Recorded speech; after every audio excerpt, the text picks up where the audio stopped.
What's going on, guys? It's Danny from Fantasy Stock Exchange here, and today I'll be going through my top streamers entering week 14 of fantasy football, players that are rostered in less than 50% of Yahoo Fantasy leagues, where if you're in a pinch, if you need a quarterback, tight end, or DST to stream this week, I got you covered. A lot of bye weeks, injuries that are being dealt with right now, possibly impacting your fantasy football lineup. So some guys that you can go onto the waiver wire, you can pick up, you can stream for this week until your team is fully at hand going into the fantasy playoffs. So if you enjoy content like this, make sure you leave a like down below. Let's try to get this video to over 100 likes as always. And of course, subscribe to the channel. We're on the road to 20,000 subscribers. Appreciate you guys for that continued support. Trying to waste no time here. So before we get into the list, as always, we're going to hit the intro.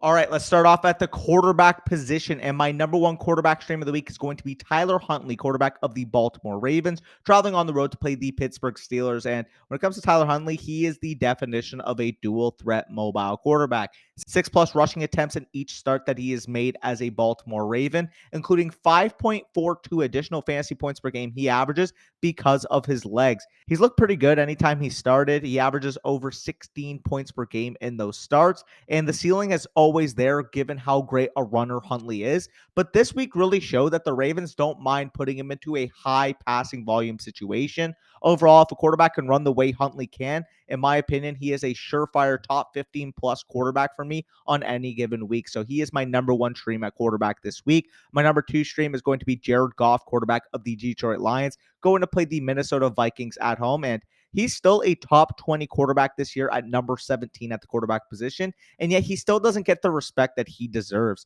He's had some down weeks mixed in, don't get me wrong. He's had some absolute stinkers this year, but for the most part, he's been a reliable quarterback too in fantasy. Now faces a Vikings defense that has conceded a ton of points in recent weeks and has given up the fifth most fantasy points to opposing fantasy quarterbacks this year. The Lions, 2.5-point home favorites in this game, line set at 53.5 over under, meaning that the Lions are implied for 28 total team points this week, which is a very high total. I expect the Lions passing attack to continue getting that fireworks out yet again, especially with the returning usage out of the backfield we have seen this week from DeAndre Swift. So fire up Jared Goff. Wouldn't be shocked if he was a top 10 to 12 level quarterback this week, especially given bye weeks, especially given current injuries. Number three quarterback stream is going to be Ryan Tannehill, quarterback of the Tennessee Titans, going to play the Jacksonville Jaguars at home. And he struggled relative to expectations so far this year, but Tannehill now has a clear bounce back spot this week against a Jaguars defense who just conceded 40 points to the Detroit Lions and the aforementioned Jared Goff.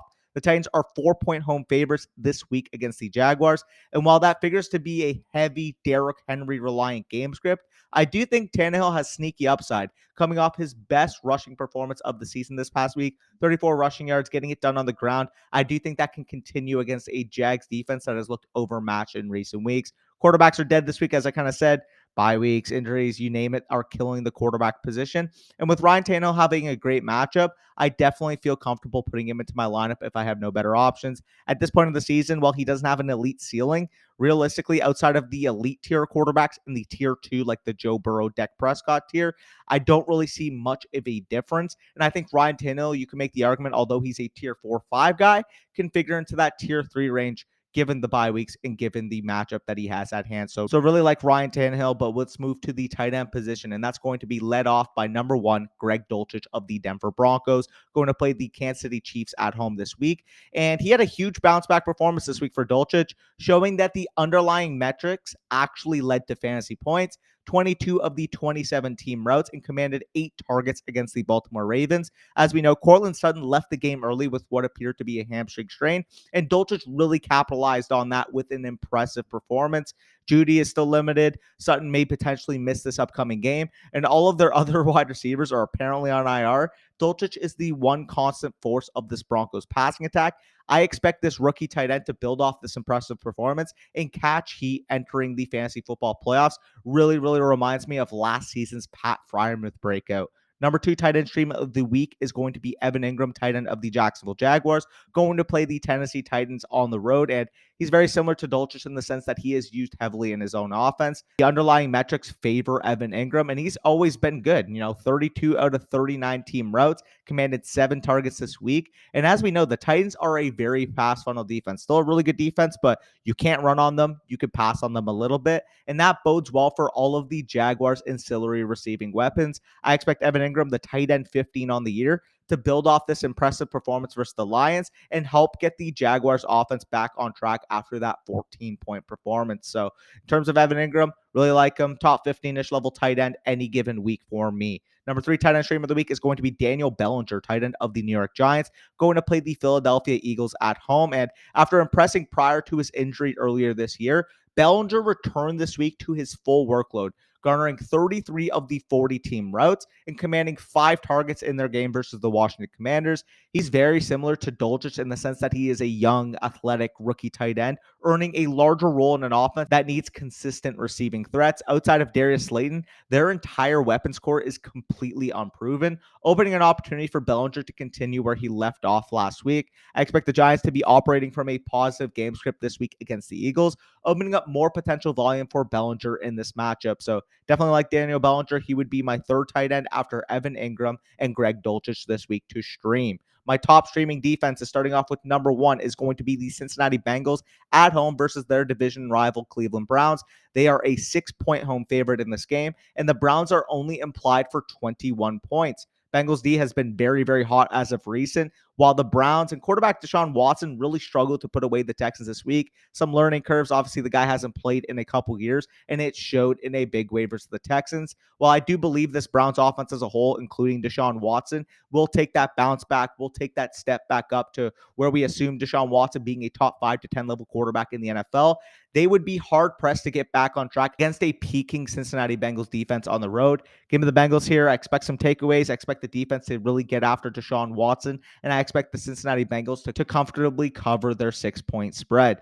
Number 2 is going to be the Pittsburgh Steelers going to play the Baltimore Ravens at home. And I talked up Tyler Huntley as a streaming quarterback, which I still think he is. I do think, as I said, I expect that mostly to come from his rushing ability. This Steelers defense has been no joke since the return of TJ Watt to the lineup. The 3-point home favorites. Ravens are implied for 17 points in this game. I think this is going to be a classic Ravens-Steelers matchup. Defensive bloodbath, interdivisional rivals. They hate each other. Not many points given either way. And ultimately, it's tough to call this one, but at the end of the day, I know the Steelers defense is good, and I know the Steelers defense can get after Tyler Huntley at an alarming rate. Number 3 is going to be the Tennessee Titans going to play the Jacksonville Jaguars at home. And as I kind of said with Evan Ingram, while I like the volume of Evan Ingram as a potential stream, let's not kid ourselves here. The Titans defense, particularly against the run, like I mentioned, has been phenomenal all year. And I think this is the get-right game that they need. They dropped their last 2 embarrassing loss this past week against the Philadelphia Eagles. I do expect the Titans to get back on track. They're 4-point home favorites, low implied over-under. And again, like I said, I expect this to be their get-right game. But either way, again, try to keep this as simple as possible. Try to keep these as quick as possible. So if you enjoyed this format, leave a like down below. Again, try to get this video to over 100 likes. And of course, subscribe to the channel. Fortunately, this is going to be the last Streamers episode of the year as we're gearing into fantasy football playoffs. A lot of you guys, if you're in your top 6, have adequate weaponry. Buys are going to be done. People are coming back from injury. And we'll be trying to gear content to get you guys ready into playoff form. But either way, appreciate all the support all year. Good luck in your matchups. Clinch that playoff spot or clinch that bye or whatever you need to do. Go get it done. Until then, take care. Wire me the money.